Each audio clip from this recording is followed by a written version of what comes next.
Buenos días, buenas tardes, buenas noches. Acá en el programa número 20 de Avivando Giles, junto a Miriam Suárez, soy Juan Rivadeneira, este magazine semanal que sale desde Tucumán para el mundo. Le damos la bienvenida a los que nos escuchan, a los que nos ven, y agradecemos infinitamente los comentarios, que son cientos en las redes.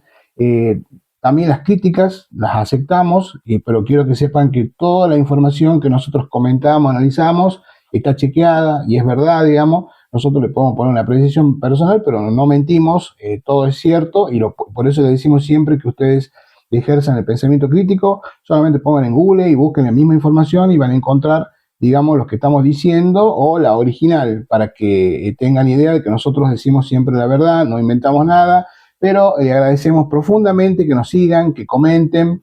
Bueno, contá, Miriam, programa número 20 ya. Estamos en el programa número 20 y bueno, primero agradecer a la producción, a René Gutiérrez y a todo el equipo que está por detrás, y también agradecerle a la audiencia que nos sigue en las redes sociales. Gracias por los comentarios. Como bien ha dicho Juan, nosotros tenemos la fuente de toda la información que comentamos. Esta es la lógica de nuestra revista, es una magazine semanal de noticias.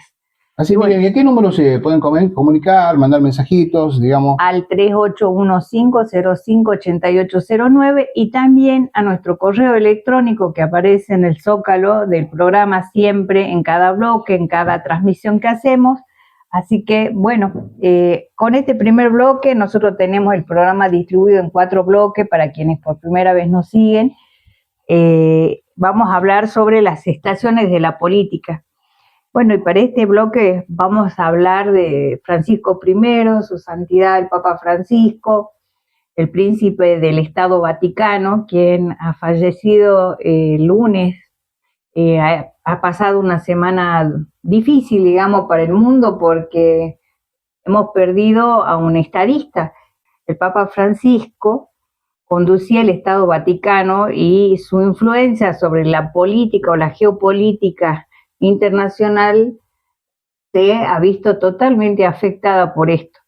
Hemos participado de las actividades en San Miguel de Tucumán convocadas por el arzobispo Carlos Sánchez, acompañando también porque nuestro estado es un estado con identidad católica, sí, está en mandato constitucional además. Sí, además, Miriam, se ha perdido a un ser extraordinario, una persona con una gran humanidad, y lamentablemente los pobres, los más necesitados, los marginales, los que son rechazados, han perdido la voz hoy en el mundo. La voz y quien los visibilizaba y quien los defendía. Él estaba haciendo el apostolado que Jesús le pide a quienes son cristianos realicen, estén siempre a la par de sus hermanos más necesitados, la caridad que deben tener las personas. Y por supuesto, era un político extraordinario. Recordemos que la Iglesia Católica, a diferencia de otras religiones, tiene una determinada sucesión, digamos, cómo se va a suceder el líder de esta iglesia, y además tiene su propio Estado, que es el Vaticano. Se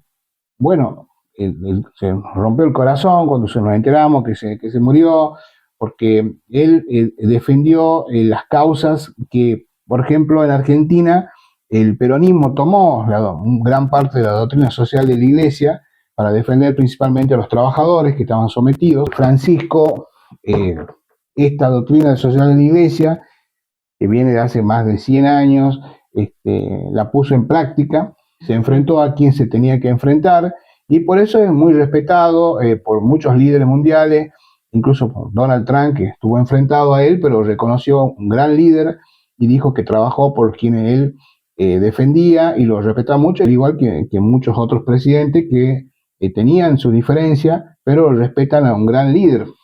Por supuesto, cómo no decir que era argentino, era el Papa, llegó a la Argentina a lo máximo en el mundo, es el argentino más importante en la historia de la humanidad, nada más y nada menos que ha dirigido la Iglesia Católica. Es el primer papa, por supuesto, argentino, pero es el primer papa también de toda América. Así es. De toda América completa. Generalmente los papas son europeos, digámoslo, y bueno, en este caso se rompió todos los esquemas y ha recorrido el mundo, ha visitado los lugares cuando había guerra. Él lamentaba no haber dado por finalizada la guerra del Medio Oriente, haber colaborado más para que eso pase, pero hizo grandes esfuerzos. Nosotros acá en Argentina lamentamos que no haya venido a visitarnos, pero el Papa era del mundo. Así es. Ya el Papa que sea argentino era para nosotros extraordinario, nos sentíamos orgullosos, creo la mayoría de los argentinos, y bueno, es un argentino más que le ofrecimos al mundo para que nos conozcan. Él tal vez no vino por eso, o tal vez no vino por lo que hablan de la grieta. Yo creo que él estaba ya los argentinos lo vivimos muchos tiempos, estuvo gran parte de su vida acá, los últimos 12 años, 13 años, fueron entregados al papado, digamos, y a poder hacer todo porque el mundo es grande, digamos. Argentina estaba, por supuesto, en su corazón, continuamente estaba en contacto con sus amigos, con dirigentes políticos, y algunas apreciaciones que podemos ver en la forma de expresar el Papa la política, digamos, que tenía la Iglesia. Yo creo que él veía en estos acumuladores de riqueza, como son no los liberales, sino los libertarios que ahí pululan ahora en el mundo, generalmente poderosos empresarios que llegan a manejar países, incluso esta acumulación de la riqueza, todo para mí, acumulo, acumulo, acumulo. Yo creo que él los veía como los nuevos fariseos, más o menos, a estos personajes. Por eso los combatía, les quería poner el límite de que la riqueza debe ser distribuida. Si no, va a llegar el mundo, va a volver a explotar, digamos. Entonces, era su lucha, era esa búsqueda de la igualdad, de que se redistribuya, de que sea todo más justo, de que no se explote al hombre sin límites. Eso es lo que buscaba Francisco. Además, él logró que los jóvenes, motivó a jóvenes en todo el mundo a volver al cristianismo. Cuando vino a Brasil le dijo hagan lío, o sea, una expresión que significa participen, busquen la verdad, reclamen, protesten, peleen por su derecho. Ese era el mensaje. Un papa extraordinario que hizo crecer los cristianos acá en América y en África. Yo creo que le dio una dinámica nueva a la iglesia, también combatió la corrupción en el Vaticano, lo que le costó muchos dolores de cabeza, los persiguió y los corrió también a los curas que estaban denunciados por distintos delitos, de abuso principalmente, trató de poner orden en las cuentas también, y bueno, ahora se conocen todavía muchas más cosas, y por supuesto que ha sido un hombre muy humilde, que lo ha demostrado en sus actos y en su vida diaria. Creo que la Argentina se ha superado nuevamente porque ha entregado a la humanidad una persona extraordinaria. Es alguien ya difícil de superar por la dimensión, digamos, de su figura, por el rol que ha tenido. Y como bien has dicho vos, él tenía una identidad política que adquirió desde la niñez, en su vivencia en Buenos Aires, en los barrios de Buenos Aires. Conoció del peronismo, conoció de la doctrina de la iglesia de muy temprana edad y eso lo ha llevado a la práctica. Entonces, podríamos afirmar de que el peronismo ha cruzado frontera no solamente por la grandeza en su momento del general Juan Domingo Perón de tener una posición doctrinaria en un mundo que era bipolar entre un sector del socialismo, comunismo y el capitalismo, con una tercera posición que era justicialista. Bueno, aquí el Papa Francisco viene a superar todavía más esto, ¿no? En cuanto a, te hablo de lo político, de lo doctrinario, de lo que necesitan los pueblos, y desde lo que hace su mensaje de universalismo a los católicos, sus escritos, 4 encíclicas, varias exhortaciones. Esas exhortaciones han sido dirigidas a diferentes religiones porque buscaba el encuentro ecuménico, entendía que a través del diálogo podían las iglesias, sobre todo la jerarquía de esas iglesias, colaborar para que los pueblos encuentren los mecanismos de diálogo que les permitan construir esa paz duradera. Y dentro de ese proceso de paz, obviamente que el bienestar debería llegar a todas las personas, hasta el más humilde de todos. Justamente a eso nos convocaba. a trabajar sobre terminar con la exclusión, terminar con la discriminación. Recuerden que su primer gesto al cabo de haber asumido fue ir a visitar una cárcel, lavarle los pies. Su primera Pascua fue lavar los pies a los presos en las cárceles de Italia. Y creo que es todo un mensaje de qué es lo que hay que hacer, hacia dónde hay que dirigir la mirada, disponer el espíritu.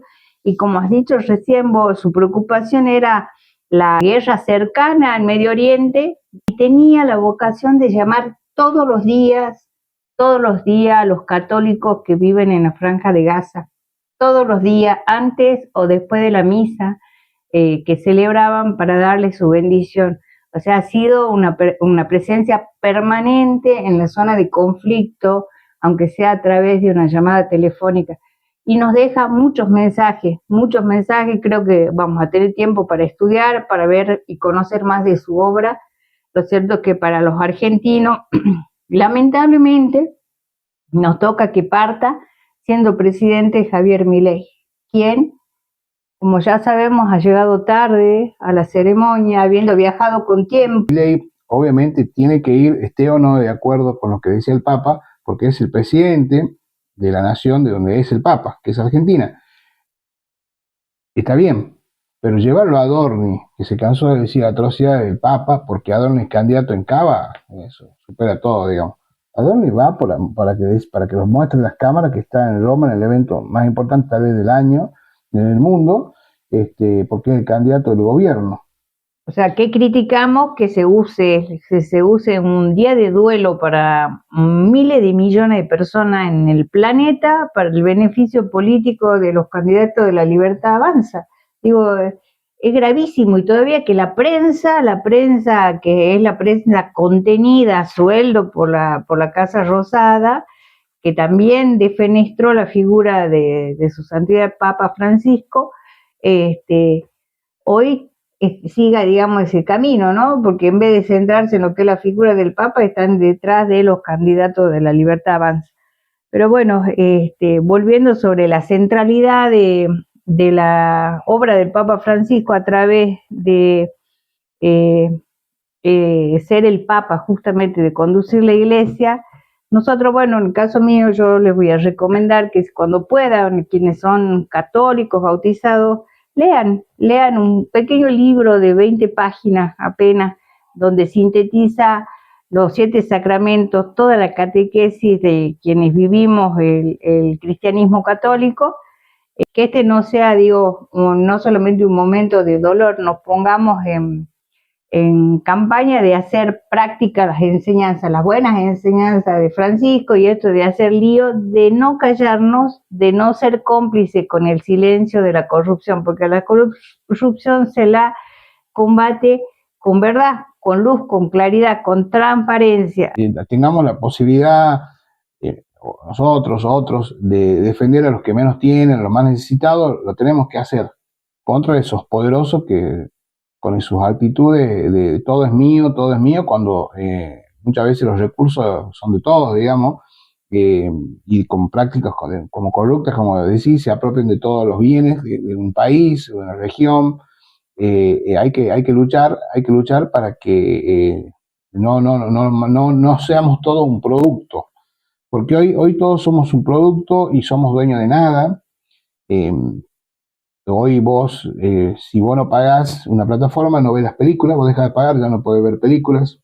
Los chicos escuchan música, antes vos tenías tu cassette, tu CD, era tu música, porque vos la comprabas, hoy no, hoy le pagás una plataforma, no tenés para pagar, no escuchás música. Y así vos tenés, antes guardabas tu libro, tu información en papel, las tenías en tu casa, hoy en día la guarda en el principal buscador que hay en internet, pero si vos no tenés plata y no tenés para pagar el almacenamiento, perdés la información. O sea, la gente cada vez somos dueños de menos cosas. Bueno, yo creo que Francisco se daba cuenta de eso también y peleaba para que seamos dueños de nuestras cosas, tengamos nuestros bienes y no solo sean unas cuantas empresas o unos cuantos millonarios, digamos. No está bien generar riqueza, pero hay gente que tiene 1 billón y quiere tener $2, o sea, billones de billones, sometiendo y muchas veces usando a políticos corruptos para que vaciar países.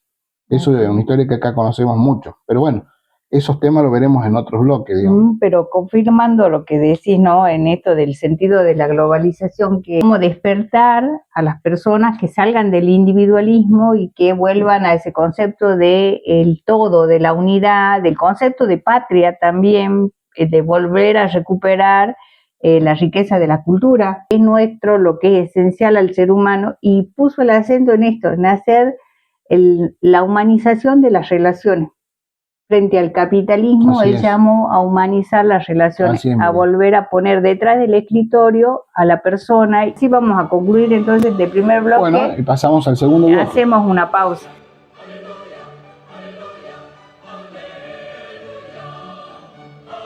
Bueno, acá estamos de vuelta en este segundo bloque de Avivando Giles, en esta segunda temporada, 20 programas.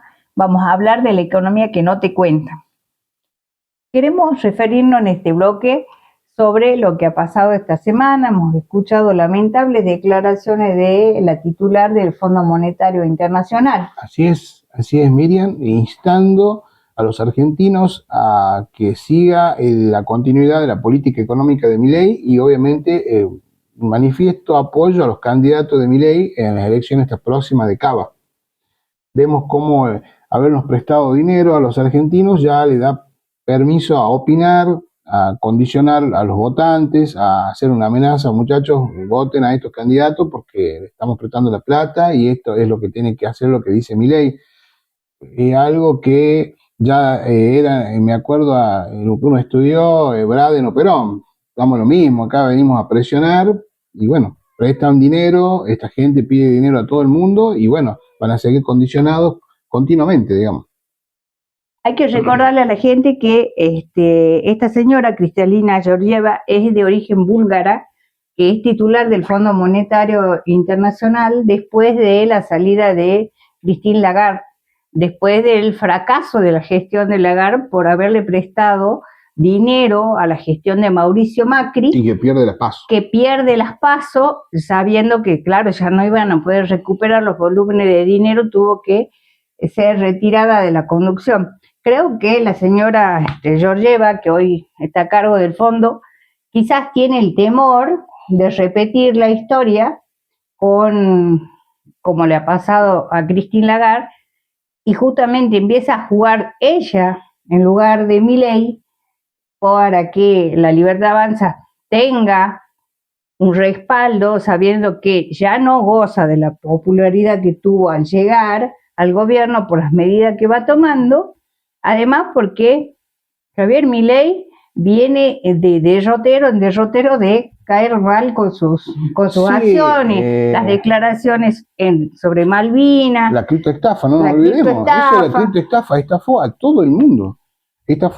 Bueno, lo que pasa es que este es el tercer apoyo al gobierno de Milei, porque desde que se dio el préstamo ya se manifestó 2 veces diciendo que se está cumpliendo todas las metas, que Argentina es brillante, que todos son brillantes los funcionarios, el ministro Milei, y ahora directamente se inmiscuye en la elección diciendo voten los argentinos a los candidatos de Javier Milei en la elección de Cava.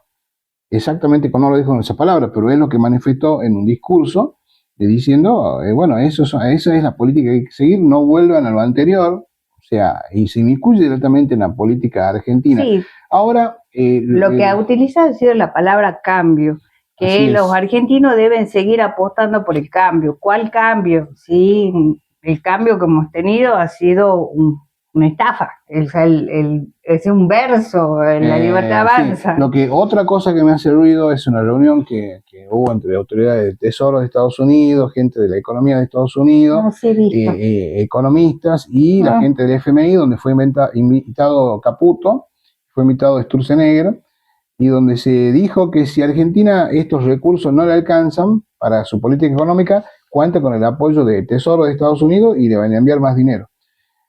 Recordemos que Zelensky se lo promovió a que continúe una guerra contra Putin sin recursos. Estados Unidos le dio los recursos y ahora Trump le está cobrando diciendo que tiene que entregarle las tierras raras. Las tierras raras son las tierras ricas de Ucrania, en minerales, en petróleo.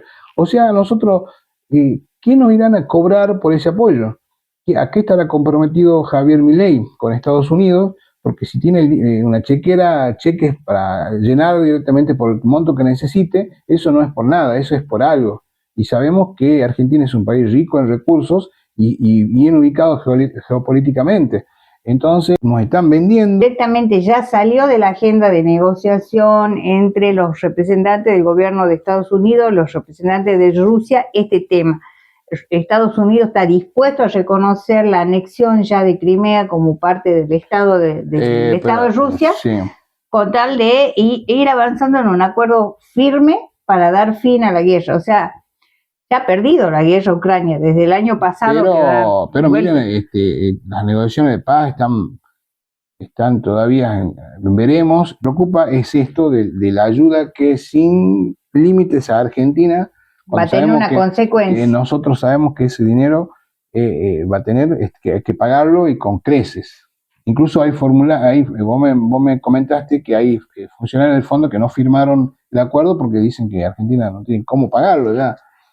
Exactamente, sí, hay diferentes posiciones. Primero porque no había acuerdo de todos los países que integran, los representantes de países que integran el fondo para otorgarle a la Argentina más dinero, sobre todo de países europeos. ¿Sí? ¿Por qué? Porque ven un riesgo de inversión, un riesgo propio para el fondo, la no recuperación del dinero y menos del capital. Y más teniendo en cuenta que Europa se está rearmando. ¿Sí? En esto de que estamos hablando de economía, la economía que estamos viendo en este momento que se desarrolla no solamente para la Argentina, la política que está desarrollando Estados Unidos y los organismos internacionales es una política de financiación economía de guerra. Están otorgando dinero a los países para que compren armamento. Se están preparando con un proyecto de rearme en el caso de Europa y puntualmente quiero referirme al caso de Grecia, que va a invertir 25.000 millones de euros que son destinados en diferentes etapas que en 12 años actualice todo el armamento que tiene. Sobre todo empieza con el tema de los submarinos. Los submarinos y los buques van a ser, la prioridad para Grecia. No nos olvidemos que Grecia, al estar ubicado en un punto estratégico en el mar Mediterráneo y de avanzar, el conflicto con Rusia, tiene una posición de defensa lógica. Va a invertir esa cantidad de dinero. Y lo traigo a mención porque cuando veía, 25.000 millones de euros, que es muy parecido al préstamo que le está dando en dinero hoy el Fondo Monetario a Javier Milei, pero para que haga una campaña. Lo otro se va a gastar en 12 años con un fin específico, sí, con un objetivo claro. Acá no sabemos para qué viene la plata. Bueno, ni siquiera eso, o sea, no hay un plan de inversión expuesto para que digamos qué llega a los argentinos, qué llega. Parece que no va a llegar nada. Bueno, yo te comento tres puntos ahí. Uno, me acuerdo de hace unos 10 años, Grecia estaba en un caos total, sí, mucha inflación, no tenía para pagar a los jubilados, estaba de un desastre de economía. Y el Fondo Monetario le dio un préstamo. 3 salvatajes. Bueno, 3 salvatajes. Bueno, sí, los principales accionistas son Estados Unidos, Inglaterra, Alemania, bueno. Un ejemplo, creo que le dieron un ejemplo, 5.000 millones de dólares, pero uno de los puntos era que tenían que comprar de ahí 1.000 millones de armas a Alemania, a uno de los firmantes que apoyaba el préstamo. O sea, muchas veces el préstamo vuelve al mismo prestamista de otra forma. Claro. Entonces, te tienen dominado, controlado. Lo que tenemos que tener es una política de industrialización para que nos entren dólares, para que vendamos al mundo, que seamos ingeniosos, que seamos creativos, para desarrollar productos que tenemos la capacidad para hacerlo, y con esos dólares pagar la deuda y ir creciendo en infraestructura, pero con recursos propios, no vivir a préstamo. Este pequeño mundo de unos meses que tiene Milei y Caputo ha llevado a que se suspenda toda actividad en el Estado argentino por el viaje de Milei. Recién la semana que viene el Estado argentino va a volver a funcionar prácticamente. El Congreso también. Les recuerdo que Francisco trabajó hasta el último minuto de su vida, dio la bendición el día de Pascua y a las horas se murió. O sea, muchachos, hay que trabajar, a todos, peronistas, radicales, libertarios. No tomamos la excusa de 2, 3 semanas no trabajemos porque se murió el Papa. El Papa trabajó toda la vida. Entonces, tomemos su ejemplo también.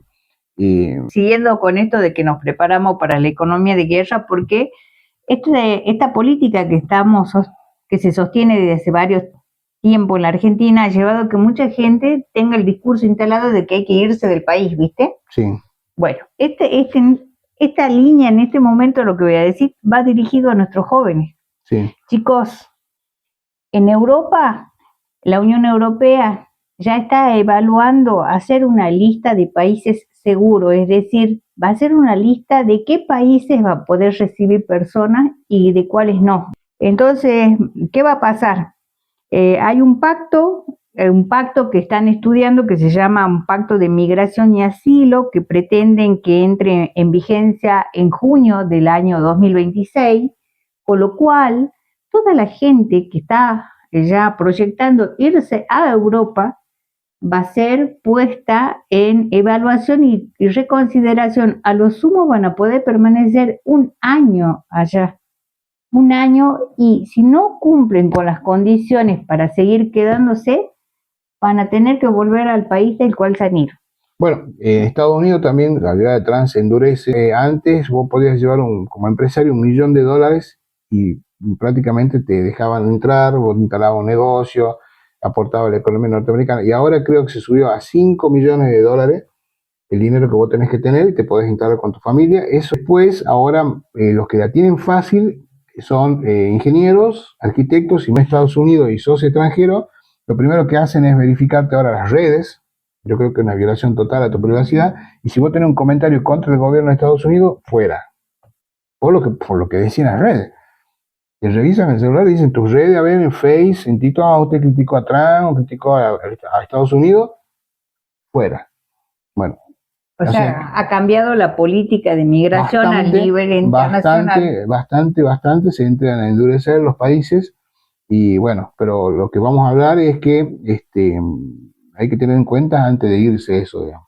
Hay que tener muy en cuenta lo que se va a hacer porque, bueno, han cambiado las políticas, han cambiado los criterios. Obviamente hay vigentes tratados de colaboración entre los estados, pero ahora entran a poner limitaciones y a revisar y a cuestionar. Bueno, hay gente que en Estados Unidos llegó Trump, empezó con una política muy dura contra las maras, los grupos narcos, y hay estos grupos de las maras que son generalmente de Centroamérica, que habían captado bastantes ciudades de Estados Unidos con la droga, la venta de droga principalmente. Estas organizaciones se caracterizaban por tener un determinado tipo de tatuajes.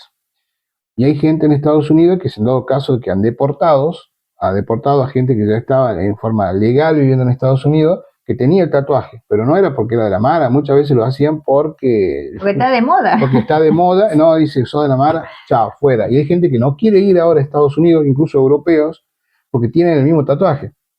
Mira. Tienen miedo de que los quedan encarcelados o no los dejen entrar, digamos. Entre los debates que ya se dan entre los diputados de la Comunidad Europea, de la Unión Europea, los eurodiputados, está la posibilidad de que para ayudar a los países con el retorno de la gente, porque ya aparentemente lo tienen planificado, saben qué cantidad de gente van a devolver a Perú, a Colombia, a Haití.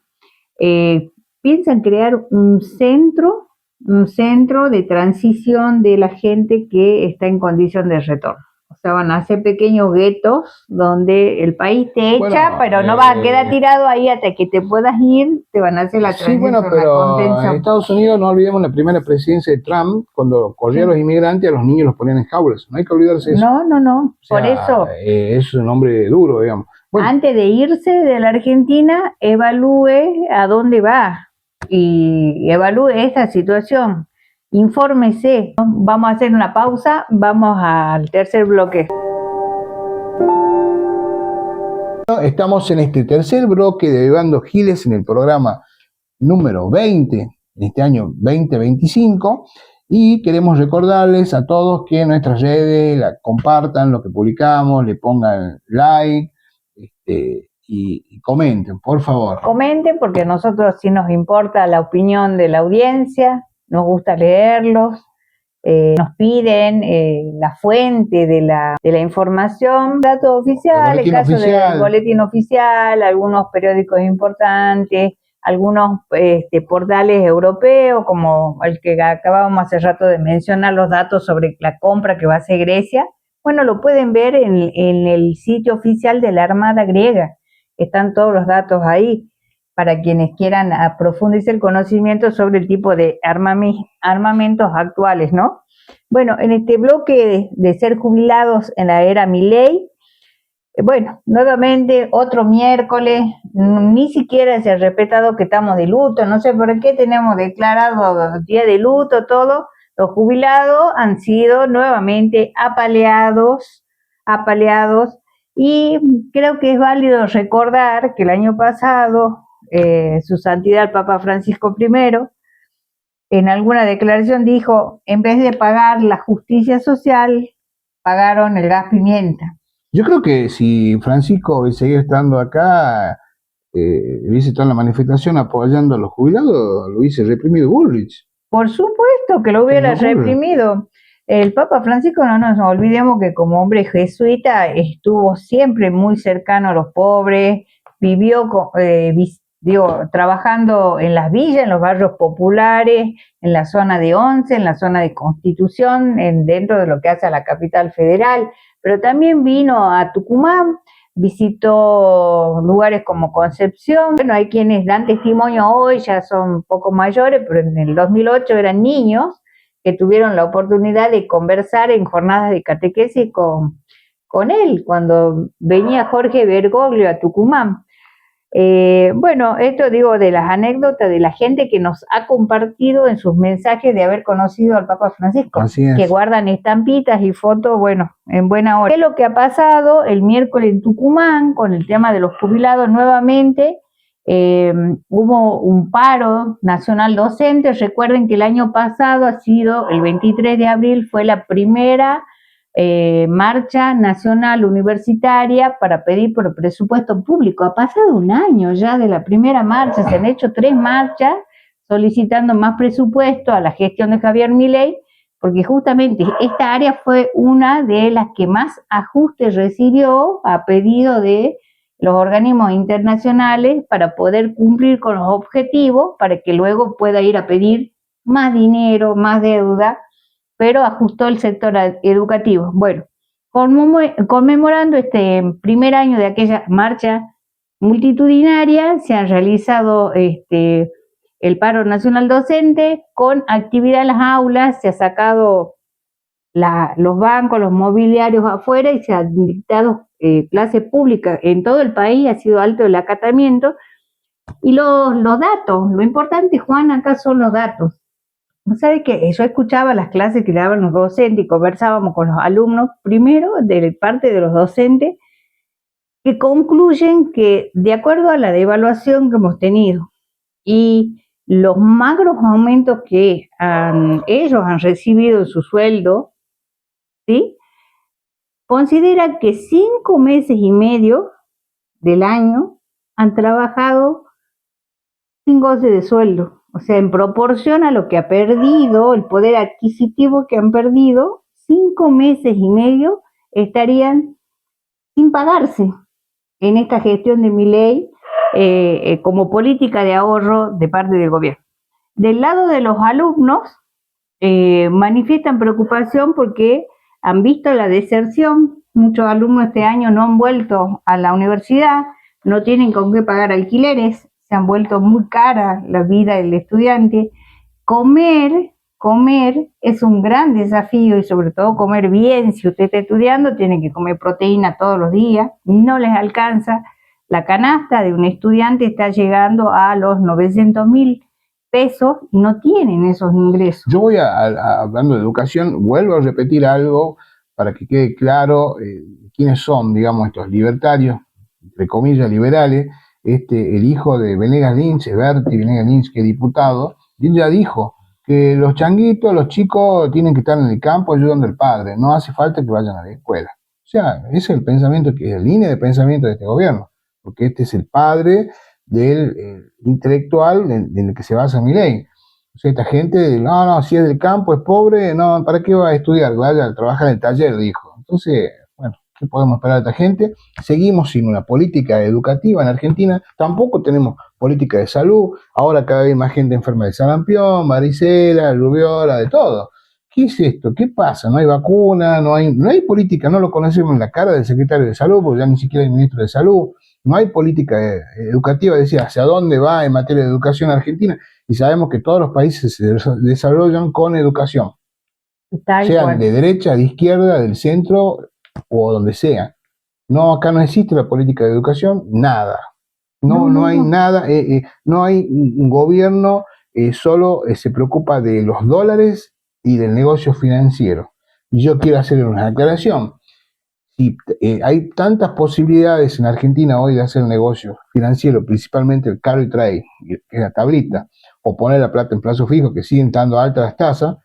Si hay tantas posibilidades de hacer negocio financiero, ¿quién se va a llegar en hacer una inversión productiva? Nadie. Si yo tengo 10 o 20 millones de dólares, juego el carry trade y gano más plata que arriesgarlo en una inversión productiva. Entonces, no están dadas las condiciones para un desarrollo de la industria nacional y hay que repetirlo hasta el cansancio. Si no tenemos una industria nacional fuerte, en crecimiento, una política de Estado en educación, donde invirtamos en el capital humano para que esta gente después desarrolle productos que le vendamos al exterior, vamos a seguir dependiendo del crédito internacional. ¿Pero a cambio de qué? Claro, vos sabés que, siguiendo con esto, ¿no? De que no hay políticas de apoyo a la industria, a la pyme, ya algo habíamos comentado en otro programa sobre la crisis que se da con el tema de la pyme, la cantidad de gente despedida esta semana, fábricas y empresas, no solo en Tucumán, en todas las provincias ha pasado que hemos visto donde menos han despedido 150 trabajadores. Y eso también va a ir impactando porque ya los docentes universitarios nos decían que quienes se dedicaban de lleno a la investigación docente ya no pueden hacerlo, no les alcanza, entonces están buscando trabajo, dicen no se puede ser investigador de tiempo completo y tener otro trabajo, en qué momento vivimos, en qué momento descansamos, terminamos enfermos. Algo que también ha sido motivo de las capacitaciones, de las clases públicas que han dado los docentes, es explicar los de psicología, el tema de la salud emocional, de la salud mental, no solamente de docentes y alumnos, de la población en general, del nivel de estrés que está viviendo la gente por la presión fiscal que se está viviendo, la presión económica porque los salarios no alcanzan, que vayan generando condiciones de violencia, de marginalidad, de exclusión, de frustración, un sentimiento tremendo porque querés hacer algo y no podés. Esto se ha conversado. ¿Y por qué lo traemos a mención en este bloque con los jubilados? Porque los jubilados han estado acompañando la lucha de los docentes y los estudiantes en un marco de unidad. Creo que es lo más importante que ha pasado en la semana aquí en Tucumán. Ha sido este encuentro del sector de trabajadores de la educación pública, profesionales egresados de las universidades, participando como padre de alumno, como colega de estos que están en lucha, los alumnos, los centros de estudiantes, poniendo en conocimiento cuáles son las realidades, la realidad específica de escuelas como la Escuela de Arte de la Universidad Nacional de Tucumán y la Escuela de Cine.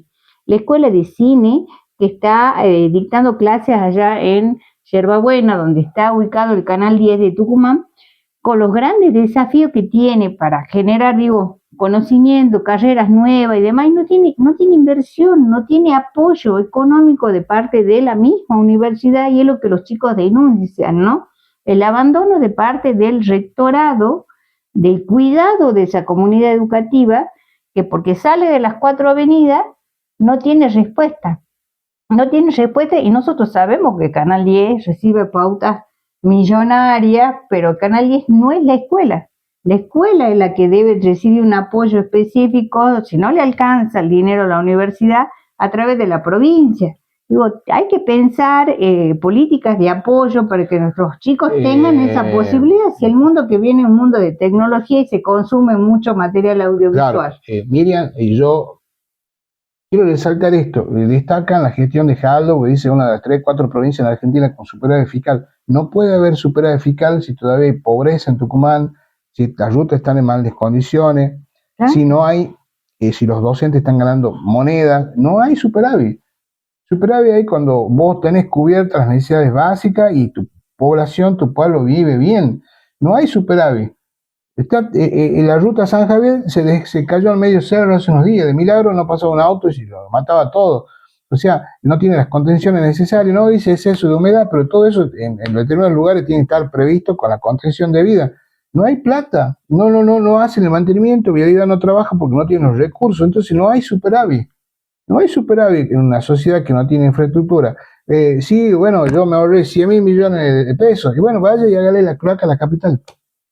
No quiere darle a los pobres, ponga la capital necesita las placas, que la paguen de alguna forma los vecinos, los que viven a la capital, pero entonces estamos mintiendo. Tenemos superávit en los números, pero no en la calidad de vida de la población. No se refleja. Otro tema que también le preocupa a la comunidad universitaria es la violencia creciente de tipo institucional, ¿no? Le preocupa mucho el accionar de la policía. Eso también ha motivado que los estudiantes se mantengan ya sabiendo que van a estar en actividad de lucha, como dice, se mantienen en alerta y movilización. Van a seguir debatiendo sobre cómo prevenir la violencia institucional. ¿Cuál ha sido el debate? Por el proceder de la policía, el tema del trencito, el tema de instalar el estado de sospecha sobre estudiantes que salen de trabajar y van con su ropa de trabajo así a la universidad y son ya por portación de caras. Mira, te cuento algo que tiene que ver, no exactamente con el trencito, pero con algo muy mediático de estos días, la intoxicación de los chicos en San Pedro. Ajá. Bueno, es increíble porque te dicen, no, está todo el CIPROS acá, hacemos los análisis, en uno de los principales diarios de Tucumán sale la noticia, dice, ya están los resultados. ¿Qué pasó? No, dice, todo está bien, no pasó nada, no sabemos qué pasó.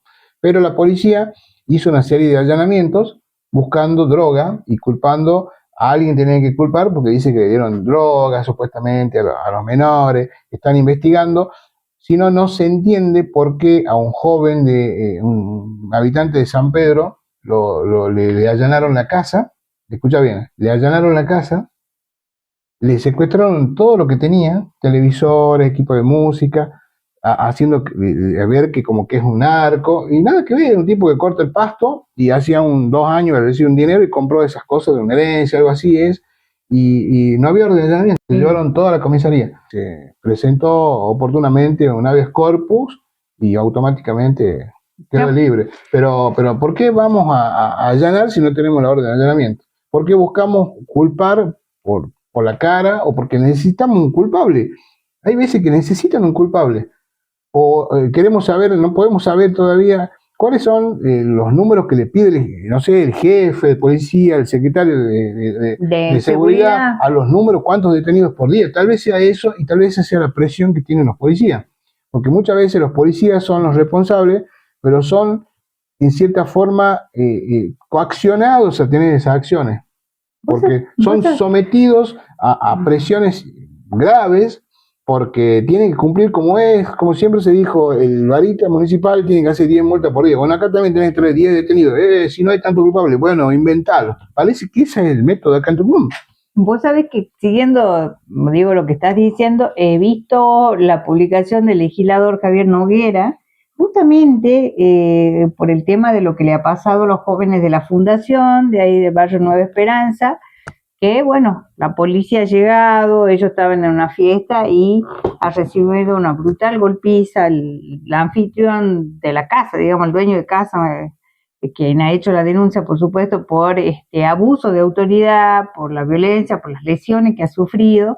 Pero lo que decía Noguera en su Twitter es que él llama a reflexionar a las autoridades de la provincia, tanto al gobernador como al ministro de Seguridad, porque la forma, y él dice, nos ponen en una situación donde la policía parece lo peor que le puede pasar al vecino de Tucumán, y en realidad es un vecino más que está trabajando, que está cumpliendo una función. No la demonicemos a la policía, pero no la carguen con este tipo de Yo obligaciones. creo que la cargan con números. Todos los días X cantidad de procedimientos. Habrá que investigar eso, digo, pero le vamos a preguntar en algún momento de la semana, seguramente vamos a tener oportunidad de buscarlo al abogado de la familia de los chiquitos que están intoxicados, que creo que es el doctor Alfredo Aidar, si no he leído mal, para preguntarle a ver cómo avanza la investigación, por qué él ha tomado el patrocinio, digamos, sabemos que es un abogado que abraza causas que son bien importantes, sobre todo en todo el NOA, está trabajando con causas bastante serias que tienen que ver con lavado de activos, quiebras fraudulentas, que ya son noticias. Así que bueno, nuestra solidaridad con los jubilados no se olviden que el miércoles 30 se hace la marcha a la tarde en Tucumán porque el 1 de mayo va a ser feriado, así que seguramente van a tener oportunidad de participar todos los centros de jubilados con los trabajadores y los estudiantes en esta actividad el miércoles 30 de abril. Y por favor pongan un like en nuestras redes, suscríbanse y bueno, eso nos ayuda bastante a que sigamos con ustedes. Gracias. Vamos a la pausa. Volvemos aquí en este cuarto bloque del programa número 20 de Avivando Giles desde la provincia de Tucumán para todo el mundo, Miriam Suárez y Juan Rivadeneira con la producción de Juan René Gutiérrez. En este último bloque que llamamos nosotros Esperando en la Fila, porque son temas que aparecen de la conversación que tenemos con la gente, lo que andamos trabajando. Un tema que queríamos conversar con ustedes, audiencia, el tema del ejercicio de la docencia en la provincia de Tucumán, ¿sí? Hemos visto, y lo contamos para que sepan, que todos los días en el boletín oficial salen los decretos que firma la ministra de Educación, en acuerdo a veces con otros ministerios, de adscripciones de quienes son docentes de cargos titulares de escuelas primarias y secundarias, que son dispuestos para que vayan a trabajar por el término de un año en municipios, comunas, y en este caso lo que estamos viendo en las últimas semanas es en la legislatura de Tucumán a pedido de los legisladores. Creo que esto es algo que tienen que poner el acento también los gremios docentes y aquellas personas que esperan ingresar al sistema de educación pública para ejercer su carrera docente.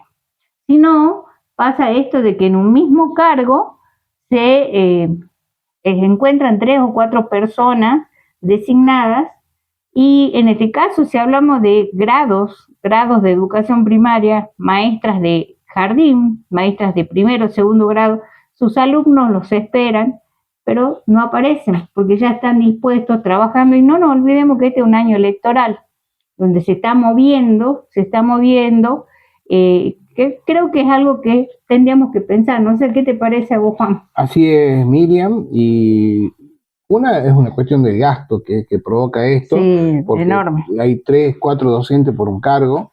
Después hay casos que sí corresponde, pero hay muchos que no se investiguen en profundidad. Muchas veces los docentes piden una licencia y con goce de sueldo y de pronto aparecen en las redes en un viaje. Uh-huh. O sea, eso tiene que tener una sanción, digamos, ejemplificadora, digamos, pídalo sin goce de sueldo. Cada uno es dueño de gastar la plata o disfrutar como quiera, pero no con los dineros públicos, digamos. Y además puede salir en las vacaciones que tienen, hacer, digamos, el correspondiente viaje. O realizan otra actividad comercial muchas veces y el sueldo docente lo usan, viven pidiendo licencia para tener la obra social y el aporte previsional y no dan clase. Eso ocasiones graves. Tiene que haber un control. El primer control tiene que ser directora, creo, comunicar al ministerio y de ahí tienen que tomar las medidas e investigar, porque si no se discontinúa la educación de los niños, van cambiando de maestro a maestros, la planificación tampoco se cumple del año. Y este docente tiene otra actividad, puede tener una agencia de viaje, hacer cualquier otra cosa y mientras tanto cobra y tiene el aporte y la obra social. pero además con lo largo que es el proceso para la designación o la toma de cargo. Y eso hace que muchas veces otro docente se le acumule en un grado de 20, 25 a 50 alumnos. Claro. Y ya no enseña, solamente se pasa la tarde viendo que no se peleen los chicos. Porque es verdad, eso no puede pasar meses en esa situación. Y si no, tiene que pedir a algún maestro especial que por favor le cubra esa hora y ya el especial no da clase en otro grado. Entonces esto tiene que ser inmediato, estar el docente nuevo, el reemplazo, pero así también hay que controlar que el reemplazo corresponda y que corresponda, digamos, las licencias. No, y digo, si se van a dedicar a la política, tomen licencia sin goce de sueldo y dedíquense, si quieren trabajar con el legislador por su cuenta, digamos, que lo hagan, pero que vayan a trabajar. Esas son cosas que hay que ver porque son empleados públicos, además, tienen cargo de claro, efectivo. Además, cuando se jubilen, se van a jubilar, en el caso de las mujeres, por el régimen docente, a los 57 años. Si trabajaran en la legislatura, tendrían que esperar hasta los 60. Claro. ¿Qué otra cosa tenías ahí? Siguiendo con las observaciones, se ha procedido a declarar en rebeldía al oficial ayudante, a Jorge Federico Lobo, estamos hablando de personal de la policía, ¿verdad?, de Tucumán, porque ha extraviado en el mes de diciembre su pistola marca Taurus, calibre 9 milímetros, y entonces el Tribunal de Cuentas lo ha declarado rebelde. Pero siguiendo con esto, habíamos estado conversando aquí con los chicos, sí, nos ha parecido notorio que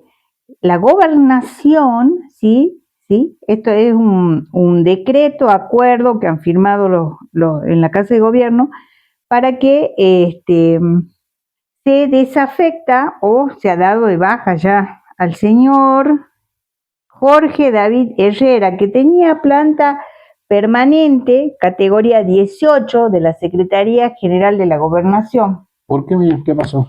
¿Qué ha pasado?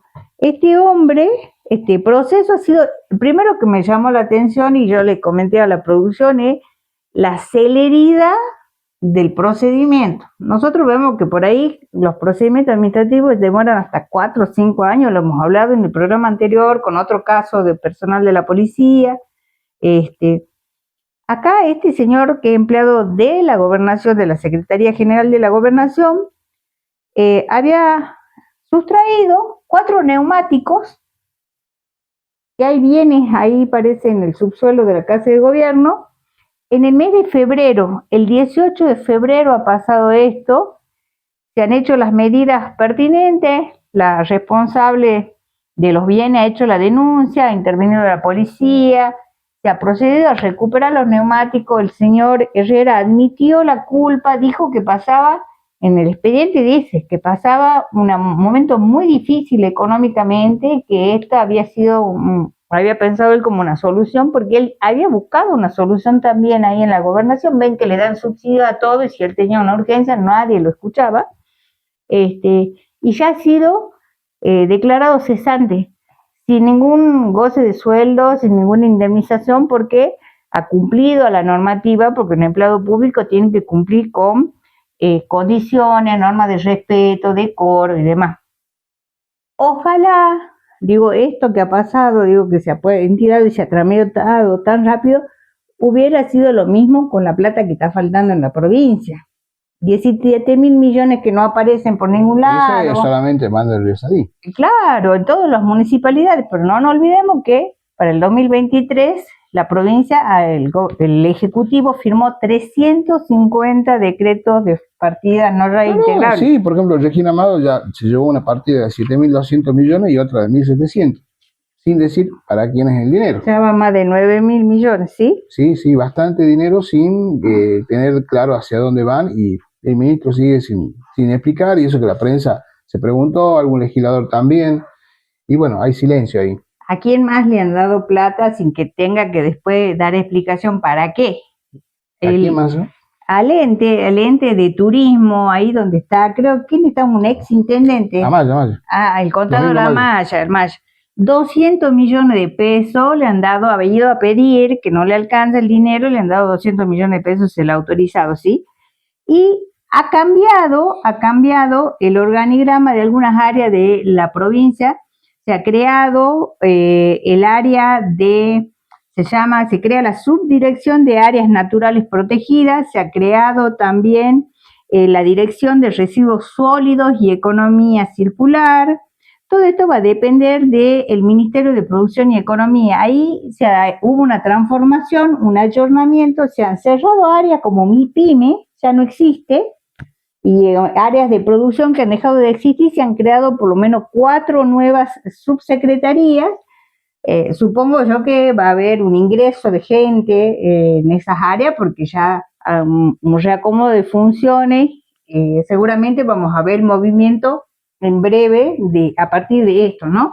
Está autorizado por la Secretaría de Hacienda, han presentado los manuales y reglamentos de funciones, así que bueno, los invitamos a conocer a quienes les interese el tema ambiental, a que vean el decreto acuerdo 12/3 del Ministerio de Economía y Producción, que ha sido publicado el 24 de abril del 2025.